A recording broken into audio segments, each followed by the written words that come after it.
ako si Binibining Carmichael Ann Angigato. At sa vlog na ito ay tatalakayin ko ang mga katangian ng mabisang tagapagsalin, simulain sa pagsasalin, panghiram at ang alpabetong Pilipino.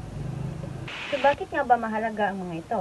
So mahalaga ang mga paksang ito dahil ipinapakita nito kung paano tayo nagkakaunawaan at kung paano umunlad ang ating mga wika. So ano nga ba ang katangian ng mabisang tagapagsalin? So una, ang mabisang tagapagsalin ay may malalim na kaalaman sa dalawang wika.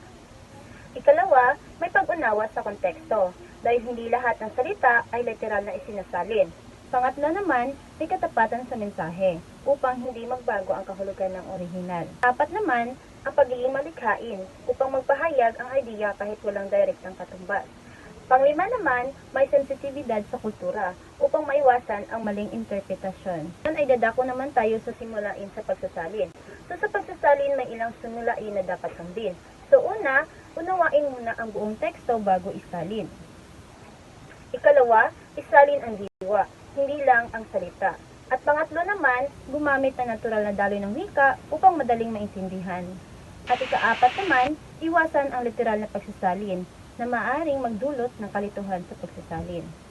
At ngayon naman ay ibabahagi ko sa inyo ang panghihiram at ang alpabetong Pilipino. So ang panghihiram ay ang pagkuha ng salita mula sa ibang wika. So halimbawa, computer, internet, at television. So may dalawang paraan ang panghihiram. So una, ang direktang hiram. So pag sinabi natin direktang hiram, ito ay hindi binago ang salita. Pangalawa naman, ito ay inaangkop na hiram. Ibig sabihin, binago ang baybay tulad ng television na nagiging television.